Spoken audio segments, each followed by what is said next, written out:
എന്തുമാത്രം പണക്കാര സുഖമായിട്ടാ ഈ കോളനിയില്. ഓരോ വീടുകളിൽ ചെന്ന് നോക്കണം, ഇല്ലാത്ത ഒന്നുമില്ല. ഫ്രിഡ്ജ്, അലക്ക് മെഷീൻ, കാറ്, ഒന്നും പറയണ്ട. ഓരോ സ്ത്രീകളൊക്കെ ഉടുത്തിരിക്കുന്ന സാരി കാണുമ്പോ കൊതിയാവും. ഞാൻ എഞ്ചിനീയർ ആണെന്നാണോ നീ എല്ലാരോടും പറഞ്ഞിരിക്കുന്നത്? അത് സുഖേട്ടാ, ഞാൻ നോക്കുമ്പോ ഒരാള് കളക്ടർ, വേറൊരാള് വക്കീല്, പിന്നെ ഒരാള് ഡോക്ടർ ഒക്കെ കേട്ടപ്പോ ഞാനും കൊച്ചാവുന്ന പോലെ തോന്നി.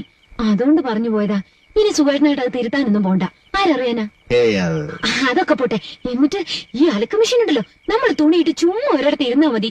അലക്കലും പിഴിയലും തിരുമലും ഒക്കെ മെഷീൻ തന്നെ ചെയ്തോളും. എന്ത് സുഖ. നമ്മളങ്ങനെ പണക്കാരല്ലോ കാഞ്ചനെ. എന്ന് വെച്ച് ദരിദ്രവാസികളല്ലോ. ഇത്തിരി കാശൊക്കെ സുഖേട്ടന് ബാങ്കിലല്ലേ? അത് നാളത്തേക്ക് വല്ലതും കരുതി വെക്കണ്ടേ?